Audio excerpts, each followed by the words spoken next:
আত্মহত্যা প্ররোচনা মামলায় বসুন্ধরার এমজির আগাম জামিন শুনানি হয়নি। ভুলবশত উঠেছিল কার্যতালিকায়। দেশত্যাগ ঠেকাতে তৎপর পুলিশ। আমাদের যে ইমিগ্রেশন কর্তৃপক্ষ তাদের যে ডিজিটাল উন্নত ডেটাবেস সিস্টেম সেটার উপর কিন্তু আমরা প্রাধান্য দেব। করোনা পরিস্থিতি সামনে রেখে মাননীয় আদালত এই আগাম জামিনের দরখাস্তগুলো বর্তমানে শুনানি করতে অপারগতা জানান। সুরতহাল রিপোর্টে আসেনি প্রকৃত চিত্র, অভিযোগ স্বজনের। একটা মানুষ যদি ফাঁসি দেয় তাহলে পরবর্তীতে হাত পা ছোড়াছুড়ি করলে টুলটা পড়ে যাওয়ার কথা, পড়েনি। টুলটা একদম জাস্ট টুলের দুই পাশে তার পাটা গিয়েছিল, বাঁকানো ছিল। দেখছেন প্রধান শিরোনাম। রাত 11টার সময় সঙ্গে আছি আমি গোলাম রাব্বি। সংবাদ। চট্টগ্রামের হাটহাজারীতে তাণ্ডবের ঘটনায় হেফাজত নেতা মুফতি ইজেহার কারাগারে। সব পরীক্ষা শেষে করোনা আক্রান্ত বেগম জিয়ার হাসপাতাল ছাড়তে সময় লাগবে আরো 2 থেকে 3 দিন। আগামী সপ্তাহে তৃতীয়বারের মতো কোভিড টেস্ট। চীনা টিকা সিনোভ্যাকের 5 লাখ ডোজ আসছে 7 দিনের মধ্যে। আইসিইউ ছাড়াই কোভিড রোগীকে মিনিটে 60 লিটার অক্সিজেন দেবে বুয়েটের তৈরি অক্সিজেট। ভারতীয় গণমাধ্যমে করোনা পরিস্থিতি যা ফুটে উঠছে তার চেয়েও ভয়াবহ। মার্কিন নাগরিকদের দেশটি ছাড়ার নির্দেশ। ইউরোপে ছড়িয়ে পড়ছে ভারতীয় ভ্যারিয়েন্ট। এবং 5000 শ্রমিক দিয়ে লকডাউনের মধ্যেও স্বাস্থ্যবিধি মেনে পুরোদমে চলছে শাহজালাল বিমানবন্দরের 3য় টার্মিনালের কাজ। নির্ধারিত সময়ের আগেই চালুর আশা।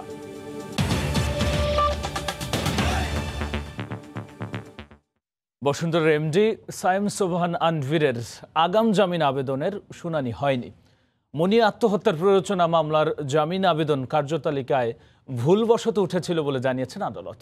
আরও জানানো হয়, তাদের আগাম জামিন শুনানির কোনো এখতিয়ার নেই। পরে লকডাউন ও করোনা পরিস্থিতির কারণে অনির্দিষ্টকালের জন্য আগাম জামিন শুনানি বন্ধ থাকার নোটিশ দেন সুপ্রিম কোর্ট। করোনা ও লকডাউনের কারণে বন্ধ আগাম জামিন। অনেক আসামি আগাম জামিনের জন্য এসে ঘুরে গেছেন আইনজীবীর চেম্বার থেকে। সে কারণে আত্মহত্যার প্ররোচনার মামলায় বসুন্ধরার এমডি সায়েম সোবহান আনভির আবেদন শুনানির জন্য হাইকোর্টের কার্যতালিকায় আসায় ব্যাপক চাঞ্চল্যের সৃষ্টি হয়। শুনানিকে ঘিরে সরগরম হয় উচ্চ আদালত। বৃহস্পতিবার সকালে আদালতের দরজায় একটি নোটিশ ঝুলতে দেখা যায়। নোটিশে বলা হয়, লকডাউনের কারণে পরবর্তী নির্দেশ না দেয়া পর্যন্ত আগাম জামিন আবেদন শুনানি হবে না। কোর্ট শুরু হলে বিচারপতিরাও জানায়, ভুল করে এ ধরনের 14টি আবেদন তালিকায় এসেছিল। করোনা পরিস্থিতি সামনে রেখে এবং পিপল যেন অ্যাসেম্বল না হয় সেরকম একটা সিচুয়েশনকে সামনে রেখে মাননীয় আদালত এই জামিনের দরখাস্তগুলো, আগাম জামিনের দরখাস্তগুলো বর্তমানে শুনানি করতে অপারগতা জানান। জানা গেছে, বুধবারও আগাম জামিন শুনানির এখতিয়ার ছিল বিচারপতি মামনুন রহমানের দ্বৈত বেঞ্চের, কিন্তু বৃহস্পতিবার সকালে এই বেঞ্চের আগাম জামিন আবেদন শুনানি করার এখতিয়ার বাদ দিয়ে বিজ্ঞপ্তি জারি করে সুপ্রিম কোর্ট। গত 26 এপ্রিল গুলশানের একটি ফ্ল্যাট থেকে কলেজ শিক্ষার্থী মুনিয়ার লাশ উদ্ধার করা হয়। এই ঘটনায় সায়েম সোবহান আনভিরকে আসামি করে মামলা করে পরিবার। আফজাল হোসেন, সময় সংবাদ, ঢাকা। এদিকে বসুন্ধরার এমডি যেন দেশত্যাগ করতে না পারেন সেদিকে বেশি নজর দিচ্ছে পুলিশ। উদ্ধার হওয়া মুনিয়ার 6টি ডায়েরিতে সরাসরি সুইসাইড নোট না থাকলেও আসামির সঙ্গে মুনিয়ার সম্পর্কে টানাপোড়েন এবং সম্পর্কের স্বীকৃতি আদায় নিয়ে নানা বর্ণনা আছে বলে জানানো হয়। গুলশানের ফ্ল্যাটে মরদেহ উদ্ধার হওয়া মুনিয়ার 6টি ডায়েরিতে এই ঘটনায় হওয়া মামলার আসামির সঙ্গে তার সম্পর্কের টানাপোড়েন এবং সম্পর্কের স্বীকৃতি আদায়ের বিষয়ে নানা বর্ণনা রয়েছে উল্লেখ করে পুলিশ বলছে, এসব ডায়েরিতে সরাসরি সুইসাইড নোট না থাকলেও ডায়েরির শেষের দিকে মুনিয়া আত্মহত্যার ইঙ্গিত দিয়েছিলেন। সরাসরি সুইসাইডাল নোট সেভাবে না বললেও অনেক ক্ষেত্রে কিন্তু তার যে প্রচণ্ড মানসিক কষ্ট সেগুলো কিন্তু এখানে বিবৃত হয়েছে। একটা কিছু করে ফেলার যে একটা ইঙ্গিত, মানে একটা বড় ধরনের সিদ্ধান্ত নিয়ে ফেলা, সেই ইঙ্গিত কিন্তু সেখানে আছে। এই মামলার আসামি বসুন্ধরা গ্রুপের ব্যবস্থাপনা পরিচালক যেন দেশ ত্যাগ করতে না পারেন তা নিশ্চিত করা হয়েছে বলে জানিয়ে পুলিশ বলছে, আত্মহত্যার প্ররোচনায় আর কেউ জড়িত কিনা তা খতিয়ে দেখা হচ্ছে।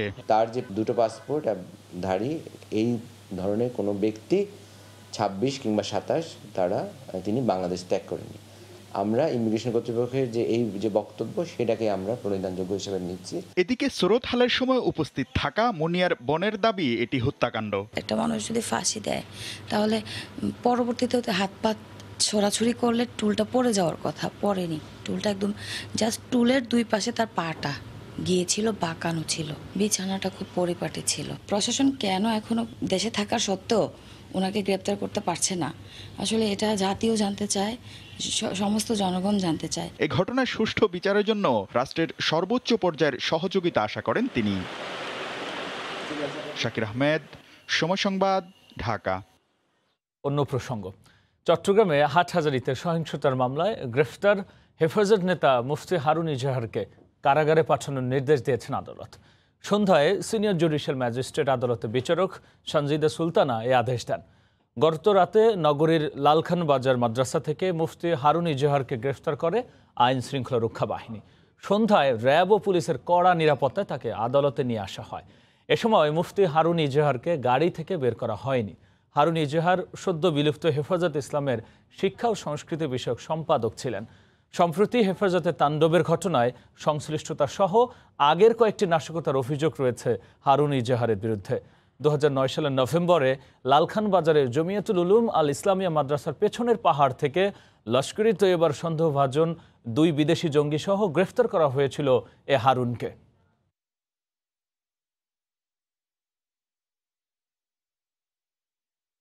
আমি সারাদিন এখানে ছিলাম, মানে ওনাকে আজকে চালান দেওয়া হবে, কোর্টে তোলা হবে, কিন্তু তোলা হয় নাই।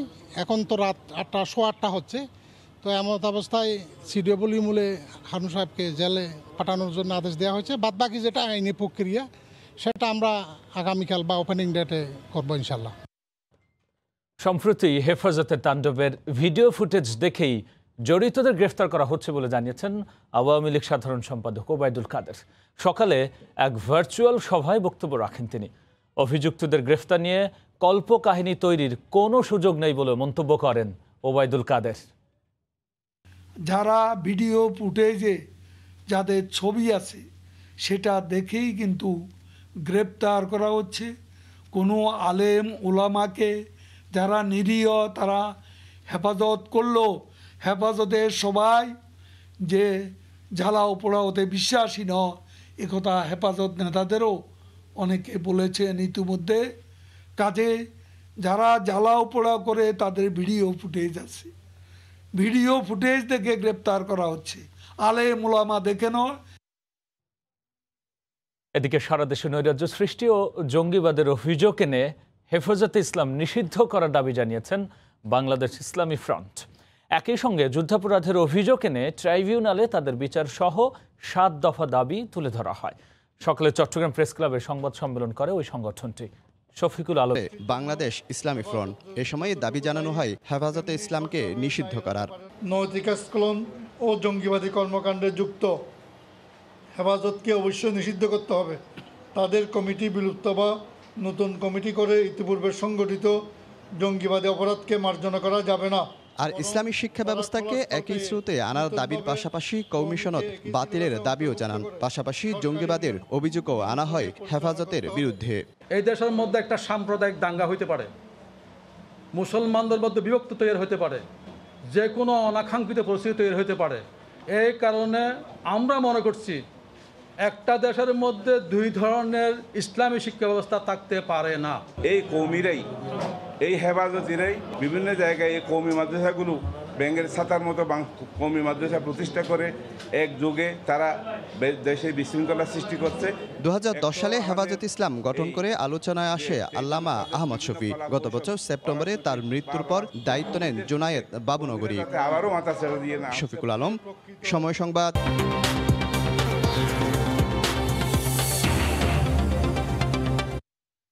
রাশিয়ার পর এবার দেশে চীনা টিকা সিনোভ্যাকের জরুরি অনুমোদন দিয়েছে ওষুধ প্রশাসন অধিদপ্তর। 1 সপ্তাহের মধ্যেই আসবে দেশটির দেয়া উপহারের 5 লাখ ডোজ টিকা। পরবর্তী 2 সপ্তাহের মধ্যে এই টিকার প্রয়োগ শুরু হবে বলে জানান ওষুধ প্রশাসন অধিদপ্তরের মহাপরিচালক। এদিকে করোনা আক্রান্ত হয়ে দেশে একদিন মৃত্যু হয়েছে আরও 88 জনের। বাংলাদেশের ৮৩ লাখ মানুষ 2 ডোজ করে ভারতের সেরাম ইনস্টিটিউট থেকে আনা অক্সফোর্ড অ্যাস্ট্রাজেনেকার টিকা গ্রহণ করেছে। সরকারের কাছে মজুদ আছে আরও 20 লাখ। ভারতে করোনার ঊর্ধ্বগতির কারণে সেরামের টিকা সময় মতো পাওয়া নিয়ে সংশয় তৈরি হয়েছে চলতি মাস থেকেই। পরিস্থিতি উত্তরণে চলতি সপ্তাহ থেকেই নানামুখী পদক্ষেপ নিয়েছে সরকার। মঙ্গলবার রাশিয়ার টিকা স্পুতনিক ভি জরুরি আমদানি ও ব্যবহারের অনুমোদন দিয়েছে ওষুধ প্রশাসন অধিদপ্তর। রাশিয়ার টিকা স্পুতনিক ভির পর এবার চীনের টিকা সিনোফার্মা ভ্যাকসিন ব্যবহারের অনুমতি দিয়েছে ওষুধ প্রশাসন অধিদপ্তর। মহাপরিচালক জানান, সিনোফার্মা ভ্যাকসিন এরই মধ্যে 5 লাখ ডোজ উপহার দিয়েছে চীন। আগামী 2 সপ্তাহের মধ্যে তার প্রয়োগ শুরু হবে। সিনোফার্মের যে ভ্যাকসিনটি China institute of biological science ওনারা এটা ডেভেলপ করেছেন, তাদের ভ্যাকসিনটি আমরা ইমার্জেন্সি ইউজ অথরাইজেশন দিয়েছি। এটা হচ্ছে 0.5 ml করে আপনার 28 দিনের গ্যাপে 2 বার দিতে হবে। আমাদের অলরেডি 5 লক্ষ ভাইল 5 লক্ষ ডোজ ওনারা আমাদের অনুদান হিসেবে দিয়েছেন। করোনা থেকে বাঁচতে সবাইকে স্বাস্থ্যবিধি মেনে বাইরে চলাচলের আহ্বান জানিয়েছেন স্বাস্থ্যমন্ত্রী জাহিদ মালিক। বৃহস্পতিবার দুপুরে এক আলোচনা সভায় অনলাইনে যোগ দিয়ে একথা বলেন মন্ত্রী। আমরা ট্রিটমেন্ট প্রোটোকল বানিয়েছি। একটি ল্যাব থেকে এখন 350টা ল্যাব বাংলাদেশে কাজ করছে। প্রায় 12,000 বেড আছে এই করোনা ডেডিকেটেড, আপনারা জানেন, এবং প্রায় সেই 35-40 হাজার টেস্ট হচ্ছে। আমরা 1 বছরে প্রায় 130টা হাসপাতালে সেন্ট্রাল অক্সিজেন লাইন স্থাপন করেছি। প্রথম ডোজ হিসেবে যে কোম্পানির ভ্যাকসিন গ্রহণ করা হবে, দ্বিতীয় ডোজ হিসেবে একই কোম্পানির ভ্যাকসিন গ্রহণের পরামর্শ ওষুধ প্রশাসন অধিদপ্তরের। নাজমুস সালেহী, সময় সংবাদ, ঢাকা। কম খরচে করোনা রোগীকে উচ্চগতির অক্সিজেন দিতে সক্ষম দেশীয় প্রযুক্তির সিপ্যাপ ভেন্টিলেটর। বুয়েটের বায়োমেডিক্যাল ইঞ্জিনিয়ারিং বিভাগ ওই যন্ত্রটির নাম দিয়েছে অক্সিজেট। মিনিটে 60 লিটার পর্যন্ত অক্সিজেন সরবরাহ করতে পারায় বিশেষজ্ঞ চিকিৎসকরা এটিকে হাইফ্লো ন্যাজাল ক্যানুলার সঙ্গে তুলনা করছেন। মুজাহিদ শুভর রিপোর্ট। মাত্র 25,000 টাকায় তৈরি দেশীয় প্রযুক্তির অক্সিজেট একটি সূক্ষ্ম ভেঞ্চুরি ভালভের মাধ্যমে বাতাস ও অক্সিজেনের সংমিশ্রণ তৈরি করে মিনিটে 60 লিটার গতিতে অক্সিজেন সরবরাহ করে। মেডিকেল অক্সিজেন সাপ্লাই ও দ্বৈত ফ্লোমিটারের সাহায্যে এটি প্রয়োজনে 100% পর্যন্ত অক্সিজেন কনসেন্ট্রেশন দিতে পারে। সাধারণ ওয়ার্ডেই উচ্চ গতির অক্সিজেন সরবরাহ সম্ভব হওয়ায় সহজেই আইসিইউতে রোগীর চাপ কমানো সম্ভব। হাইফ্লো নেজাল ক্যানুলার উচ্চ মূল্য এবং ব্যবহারে উন্নত প্রশিক্ষণের প্রয়োজন পড়ায় অ্যাম্বুলেন্স বা সাধারণ ওয়ার্ডে ব্যবহার করা সম্ভব হয় না। দেশে করোনা সংক্রমণের শুরুতে উচ্চ গতির অক্সিজেন সরবরাহে নানা সীমাবদ্ধতা দেখেই এই যন্ত্র আবিষ্কারে উৎসাহিত হয়েছেন, জানালেন প্রযুক্তির মূল উদ্যোক্তা বুয়েট শিক্ষক ডক্টর তৌফিক হাসান। 15 লিটার অক্সিজেন যদি আমরা সাপ্লাই দিই, এখানে যে ভেঞ্চুরি ভালভটা আছে সেটি বাতাস থেকে অক্সিজেন এবং অক্সিজেন সমৃদ্ধ বাতাস টেনে নেবে এনভায়রনমেন্ট থেকে 60 লিটার বা 65 লিটারের এরকম একটা ফ্লো ক্রিয়েট করবে। কোভিডের দ্বিতীয় ঢেউয়ে উচ্চ গতির অক্সিজেনের চাহিদা বাড়ায় এই সময়ে বিদ্যুৎবিহীন যন্ত্রটি গুরুত্বপূর্ণ ভূমিকা পালন করবে বলে মত সংক্রামক ব্যাধি বিশেষজ্ঞদের। এই অক্সিজেনটা দিয়ে কিন্তু আপনি রোগী ট্রান্সপোর্ট থেকে শুরু করে উপজেলা পর্যায়েও কিন্তু সাকসেসফুলি চিকিৎসা করতে পারবেন। তৃতীয় ধাপে সফলতা পেলেই এটি গণমানুষের ব্যবহারের জন্য উন্মুক্ত করা যাবে বলে জানিয়েছেন ক্লিনিক্যাল ট্রায়ালের কো-ইনভেস্টিগেটর। রোগীটা বেটার ফিল করতেছে, অক্সিজেন সিচুয়েশনটা ভালো থাকতেছে এবং উইথ দিস চিপ বড় স্যাম্পল নিয়ে কাজটা করে যদি রেজাল্ট নিয়ে আসতে পারি তখন আমরা ভালো রিকমেন্ডেশন দিতে পারবো। বর্তমানে বুয়েটে জরুরি ভিত্তিতে 50টি অক্সিজেট তৈরি করা হচ্ছে। বাণিজ্যিকভাবে তৈরি করা গেলে এক একটি অক্সিজেটের খরচ পড়বে মাত্র 15,000 টাকা। মুজাহিদ শুভ, সময় সংবাদ, ঢাকা। ভবিষ্যতে অ্যান্টিমাইক্রোবিয়াল রেজিস্ট্যান্স কোভিড-19-এর চেয়েও বেশি প্রাণঘাতী মহামারীর কারণ হতে পারে বলে সতর্ক করেছেন প্রধানমন্ত্রী শেখ হাসিনা। গোটা বিশ্ব এখন ধ্বংসাত্মক কোভিড-19 মহামারী প্রত্যক্ষ করছে উল্লেখ করে মহামারী প্রতিরোধে 5টি পদক্ষেপ নেওয়ার আহ্বান জানান তিনি। রাতে high level interactive dialogue on antimicrobial resistance AMR শীর্ষক অনুষ্ঠানে ভিডিও বার্তায় আহ্বান জানান প্রধানমন্ত্রী। The world is now witnessing the devastating pandemic of COVID-19. However, antimicrobial resistance may cause even more lethal pandemics in future. Failure to tackle this hazard in time will result in huge loss of human lives, animals, and plants. We need to implement the 2015 Global Action Plan on AMR 2016 UN political declaration on AMR and formulate AMR national action. পুরো দমে চলছে শাহজালাল আন্তর্জাতিক বিমানবন্দরের তৃতীয় terminal নির্মাণ কাজ। ৫,০০০ শ্রমিকের স্বাস্থ্য সুরক্ষা নিশ্চিত করে এগুচ্ছে ২১,৫০০ কোটি টাকা ব্যয়ের এই মেগা প্রকল্প। এর মধ্যে ১৫.৫% কাজ হলেও কর্তৃপক্ষ আশা করছেন নির্ধারিত সময়ের আগেই শেষ হবে সম্পূর্ণ কাজ। হাজরা শিউলি রিপোর্ট। বিশ্বের প্রথম সারির বিমানবন্দরে রূপ দিতে আধুনিক প্রযুক্তির সমন্বয়ে নির্মিত হচ্ছে তৃতীয় টার্মিনাল। পদ্মফুলের আদলে নান্দনিক নকশার এই টার্মিনালটি হলে পাল্টে যাবে পুরো বিমানবন্দরের চেহারা। যাত্রী চলাচল থেকে শুরু করে নিরাপত্তা সবকিছুই হবে উন্নত ও বিশ্বমানের।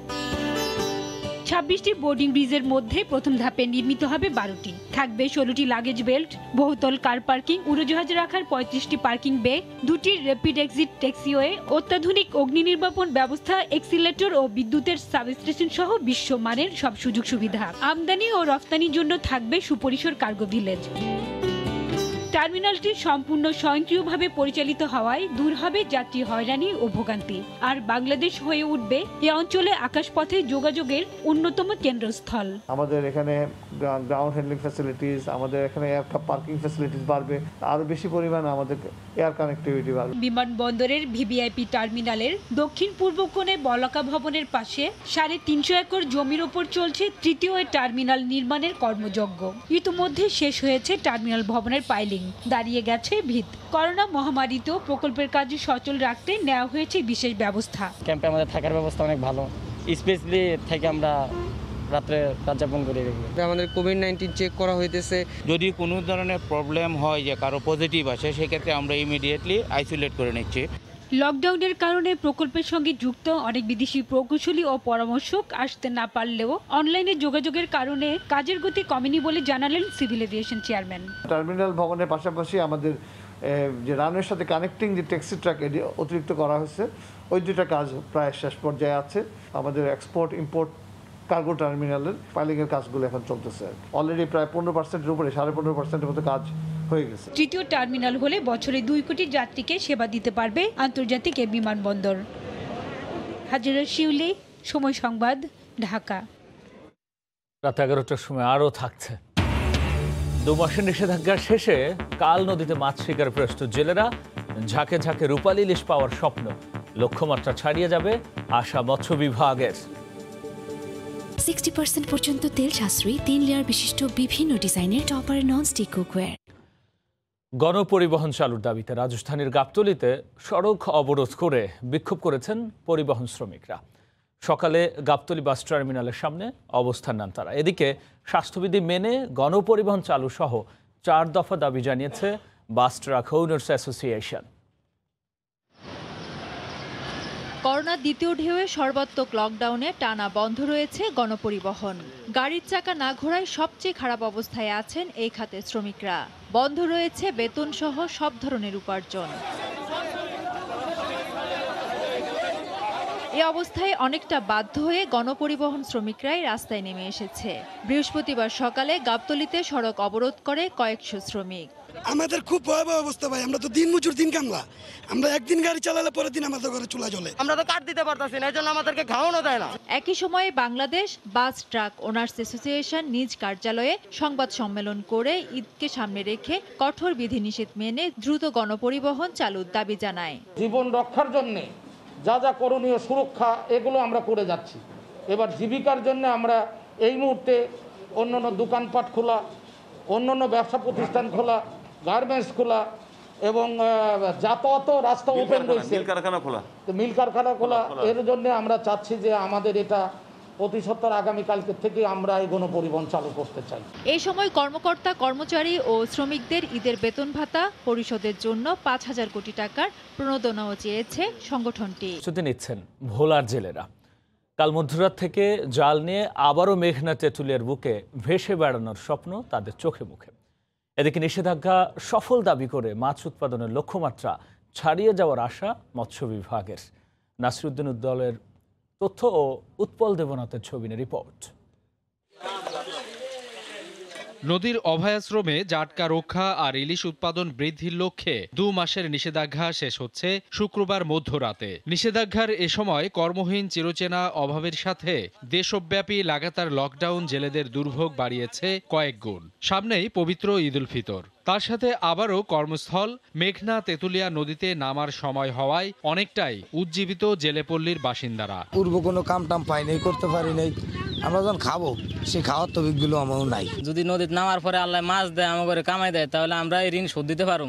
জেলেদের মতো আড়ত মালিকদের আশা ইলিশে ভরে উঠবে ঘাটগুলো, পরিশোধ হবে মহাজনের দেনা। জেলেরা নদীর যাবে, মাছ বিক্রি হবে, ঘাটগুলো আবার জমজমাট হবে। নিষেধাজ্ঞা আর লকডাউনে জেলেদের দুর্ভোগ বেড়েছে জানিয়ে সরকারি সহায়তা দ্রুত বিতরণের দাবি জেলে সমিতির নেতার। এই অনুদানটা জেলেদের মাঝে সঠিকভাবে যাতে বিতরণ করা হয় সময় মতন, এটি আমাদের দাবি।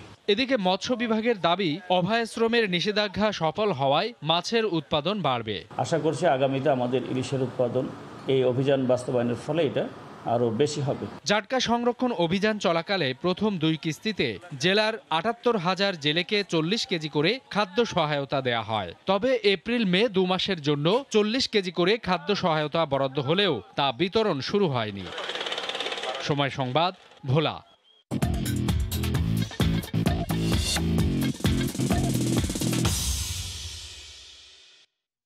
এবার মাঝ রমজানেও জমছে না ঈদের কেনাকাটা।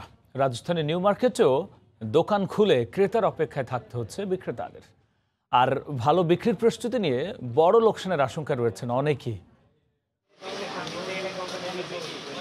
ছোট বোনকে সঙ্গে নিয়ে কেরানীগঞ্জ থেকে নিউ মার্কেট এসেছেন সোহাগ দম্পতি। সকাল সকাল আসার কারণ ভিড় ছাড়াই সারতে চান ঈদের কেনাকাটা। দিনের শুরুতে যারা ঘুরছেন এ দোকান থেকে ও দোকান, তারা সকলেই জানালেন একই কথা। ভিড় কমার জন্য সকাল আসছি, তো রাস্তাঘাটে ভিড় পাই নাই, মার্কেটে আসে কোনো ভিড় পাই নাই। কেনাকাটা তো ঈদের জন্য, বাচ্চাদের জন্য মার্কেট করে নিয়ে যেতেছি, ভাইয়ার জন্য, আব্বুর জন্য, আম্মুর জন্য, আমাদের জন্য।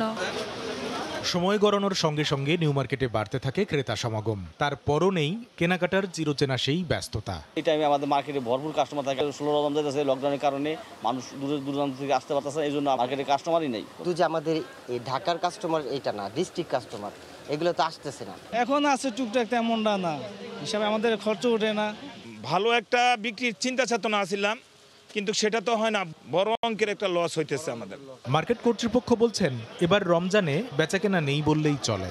এই লকডাউন মহামারীর কারণে আমরা ব্যবসায়ীরা অত্যন্ত ক্ষতিগ্রস্ত। কোনোদিন 2000 বেশি, কোনোদিন 2500 বেশি, কোনোদিন 3000 বেশি, কিন্তু আমাদের এই সময় বেচাকেনা হওয়ার কথা 25-30 হাজার টাকা। মার্কেটগুলোতে সামাজিক দূরত্ব না মানলেও মাস্ক পরেই কেনাকাটা করছেন ক্রেতারা। আমরুল হাসান সবুজ, সময় সংবাদ। এবার দেশের বাইরের খবর। তুমুল উত্তেজনা, উৎকণ্ঠা এবং করোনাকালীন ভোট নিয়ে সমালোচনার মধ্যেই শেষ হলো ভারতের পশ্চিমবঙ্গ রাজ্যের 17তম বিধানসভা নির্বাচনের ভোট গ্রহণ। 2রা মে ফলাফল প্রকাশের মধ্য দিয়ে জানা যাবে কে হবেন রাজ্যটির পরবর্তী শাসক। সুব্রত আচার্যের রিপোর্ট। কেন্দ্রীয় বাহিনীর বিপুল সংখ্যক সদস্য, নির্বাচন কমিশনের নজিরবিহীন তৎপরতা, অসংখ্য ভোট পর্যবেক্ষক এবং ইতিহাসের সবচেয়ে দীর্ঘতম ভোট প্রক্রিয়ার মতো ঘটনাকে সাক্ষী করে প্রায় 9.5 কোটি মানুষের পশ্চিমবঙ্গ রাজ্যে 17তম বিধানসভা নির্বাচনের ভোট পর্ব শেষ হয় বৃহস্পতিবার। আগামী রোববার 2রা মে একযোগে নির্বাচনের ফল প্রকাশ করবে কমিশন। আর সেদিনই জানা যাবে দীর্ঘ 32 দিন ধরে 8 দফায় 23 জেলায় 7.5 কোটি ভোটার আগামী 5 বছরের জন্য বাংলার শাসক হিসেবে কাকে নির্বাচিত করেছেন। নির্বাচনী সহিংসতার পাশাপাশি শেষ দফায় করোনার ভয়াবহতার কারণে কঠিন চ্যালেঞ্জের মুখোমুখি হতে হয় নির্বাচন কমিশনকে। করোনার প্রভাবে তুলনামূলকভাবে শেষ দফায় ভোটারের উপস্থিতি ছিল কম। মহামারীর মধ্যেও যারা গণতন্ত্রের উৎসবে ভোটাধিকার প্রয়োগ করতে এসেছিলেন তারাও কঠোরভাবে মেনেছেন স্বাস্থ্যবিধি। সুব্রত আচার্য, সময় সংবাদ, পশ্চিমবঙ্গ, ভারত। এদিকে ভারতে থামছেই না করোনায় মৃত্যুর মিছিল। আবারও একদিন মারা গেছেন রেকর্ড 3647 জন, আর আক্রান্ত প্রায় 4 লাখ মানুষ। তবে গণমাধ্যম বলছে প্রকৃত মৃত্যুর সংখ্যা আরও বেশি। এদিকে এই অবস্থায় মার্কিন নাগরিকদের ভারত ছাড়ার নির্দেশনা দিয়েছে যুক্তরাষ্ট্র। স্বজনহারাদের আর্তনাদে ভারী হয়ে উঠেছে দিল্লির আকাশ। কোভিড-19 তার সর্বশক্তি নিয়ে গ্রাস করেছে রাজধানী নয়াদিল্লিকে। প্রতি মুহূর্তে মানুষের মৃত্যু হচ্ছে। সবশেষ পরিসংখ্যান অনুযায়ী দিল্লিতে প্রতি 4 মিনিটে একজন করোনায় প্রাণ হারাচ্ছেন। এতেই আঁচ করা যায় মৃতের সংখ্যা। সরকারি তথ্য মতে করোনায় মৃতের যে সংখ্যা উল্লেখ করা হচ্ছে প্রকৃতপক্ষে তা আরো অনেক বেশি বলে জানিয়েছে মার্কিন গণমাধ্যম CNN সহ একাধিক সংবাদ মাধ্যম। ভারতের মহারাষ্ট্র ও দিল্লি এই দুটি রাজ্যই সবচেয়ে বেশি আক্রান্ত হয়েছে করোনার দ্বিতীয় ঢেউয়ে। অক্সিজেন সংকট এখনো চরমে। অক্সিজেন না পেয়ে প্রতিনিয়তই করুণ মৃত্যুর সাক্ষী হচ্ছেন স্বজনরা। রেকর্ড সংখ্যক করোনা রোগীর চাপ সামলাতে হিমশিম খাচ্ছে নয়াদিল্লির হাসপাতালগুলো। কোথাও কোথাও স্বাস্থ্য ব্যবস্থা একেবারে ভেঙে পড়েছে। এদিকে বৃহস্পতিবার মার্কিন পররাষ্ট্র দফতরের এক ভ্রমণ নির্দেশিকায় ভারতে অবস্থানরত সব মার্কিন নাগরিককে যত দ্রুত সম্ভব সে দেশ ত্যাগ করে যুক্তরাষ্ট্রে ফিরে আসার নির্দেশনা জারি করা হয়েছে। করোনা সংক্রমণের ঊর্ধ্বগতির মধ্যেই ভারতের বিভিন্ন শহরে পর্যাপ্ত চিকিৎসা সুবিধা পাচ্ছেন না মার্কিন নাগরিকরা। সম্প্রতি এমন অভিযোগের পরিপ্রেক্ষিতে ওই নির্দেশনা জারি করা হয়। এমনকি শয্যা সংকট থাকায় কোভিড হাসপাতালগুলোতেও তাদেরকে ভর্তি নেওয়া হচ্ছে না বলেও উল্লেখ করা হয় লেভেল 4 বা 4 মাত্রার ওই ভ্রমণ নির্দেশিকায়। অন্যয় কর্মকার, সময় সংবাদ। শুক্রবার পর্তুগালে চলমান জরুরি অবস্থার ইতি টানার ঘোষণা দিয়েছেন দেশটির প্রেসিডেন্ট মার্সেলো রেবেলো ডি সুজা। এর মধ্যেই করোনায় ভারতীয় ভ্যারিয়েন্ট নতুন করে শঙ্কায় ফেলেছে গোটা ইউরোপকে। পর্তুগাল সহ ইউরোপের সার্বিক করোনা পরিস্থিতির খবরাখবর জানাতে লিসবন থেকে সরাসরি যুক্ত হচ্ছেন সহকর্মী তারিকুল হাসান আশিক। পর্তুগালের গত 24 ঘন্টার চিত্র দিয়ে যদি শুরু করি, গত 24 ঘন্টায় নতুন করে 470 জন মানুষ এখানে আক্রান্ত হয়েছেন এবং মারা গেছেন মাত্র একজন মানুষ। গত কয়েকদিন ধরেই কিন্তু আক্রান্তের যে সংখ্যা সেটি ধারাবাহিকভাবে কমায়, কিন্তু পর্তুগালের সরকার কিন্তু লকডাউন আর বাড়াতে যাচ্ছে না। অর্থাৎ চলমান জরুরি অবস্থা আগামীকাল 30 এপ্রিল শেষ হতে যাচ্ছে। এরই মধ্যে সেই ঘোষণা দিয়েছেন রাষ্ট্রপতি মার্সেলো রেবেলো ডি সুজা। তারপরেও হচ্ছে যে নাগরিকদের উদ্দেশ্যে তিনি কিছু কথা বলেছেন, সেটি যে লকডাউন শেষ মানেই করোনা উঠে গেছে এরকম কিছু নয়। নাগরিকদেরকে সর্বোচ্চ সতর্কতা থাকতে হবে। এরই মধ্যে 1 বছরে নাগরিকরা জেনে গেছেন তাদের দায়িত্ব কি হওয়া উচিত এবং তাদের যে দৈনন্দিন কার্যকলাপ কেমন হবে এই করোনা নিয়ন্ত্রণের ক্ষেত্রে, সেই বিষয়গুলি মাথায় রেখে কিন্তু সামনে তাদেরকে সতর্ক হবার আহ্বান জানিয়েছেন। এর পাশাপাশি আমরা যদি বলি যে স্পেনের সাথে বর্ডার খোলা সহ আরও বেশ কিছু বিষয় এখনও সিদ্ধান্ত আসেনি, হয়তো সেই সিদ্ধান্তগুলি আসলে আপনার মাধ্যমে আমরা দর্শকদের জানাতে পারবো। আরও কিছু বিষয় যেটি যে গত 24 ঘন্টায় কিন্তু ইতালিতে যে সংখ্যক মানুষ আক্রান্ত হয়েছেন আমরা দেখেছি যে সেখানে 14,000-এর বেশি মানুষ যেরকম আক্রান্ত হয়েছে, মারাও গেছেন প্রায় 300-র কাছাকাছি মানুষ। সেখানে কিন্তু ইন্ডিয়ান ভ্যারিয়েন্টটি প্রবেশ করেছে। জার্মানিতে কিন্তু বেশ কয়েকটি প্রজাতির ইন্ডিয়ান ভ্যারিয়েন্টের যে সংক্রমণের নিশ্চিত হয়েছে জার্মান কর্তৃপক্ষ। এর পাশাপাশি পর্তুগালেও আমরা জানিয়েছিলাম যে পর্তুগালেও কিন্তু সেই ধরনটি পৌঁছে গেছে। তো এখন যে বিষয়টি সবচেয়ে গুরুত্বপূর্ণ সেটি হচ্ছে যে সবাইকে সর্বোচ্চ সতর্ক থাকার যে আহ্বান সেটি কিন্তু প্রত্যেকটি দেশের সরকার করে যাচ্ছে। এর পাশাপাশি ভারতীয়দের বিভিন্ন দেশ থেকে যারা আসছেন বা বিভিন্ন দেশে আসছেন ভারতীয়রা, তাদেরকে কিন্তু দেখা গেছে যে করোনা নেগেটিভ সার্টিফিকেটের পাশাপাশি কোয়ারেন্টাইন বাধ্যতামূলক করে দেওয়া হচ্ছে। এর পাশাপাশি আরও একটা বিষয় যেটি হচ্ছে যে ভারতের সাথে কিন্তু ইউরোপের বিভিন্ন দেশ এরই মধ্যে সরাসরি যে ফ্লাইট চলাচল সেটি এরই মধ্যে বন্ধ ঘোষণা করেছে। তো সব কিছু মিলিয়ে এভাবেই কিন্তু সার্বিক যে পরিস্থিতি সেটি সামাল দেওয়ার চেষ্টা করছে ইউরোপের বিভিন্ন দেশ এবং এখনও বেশ নাজেহাল অবস্থার মধ্যে রয়েছে অনেক দেশ। তো এই ছিল আসলে রাব্বি সার্বিক পরিস্থিতির সবশেষ খবর। ইউরোপের করোনা পরিস্থিতির খবর নিয়ে পর্তুগাল লিসবন থেকে সরাসরি যুক্ত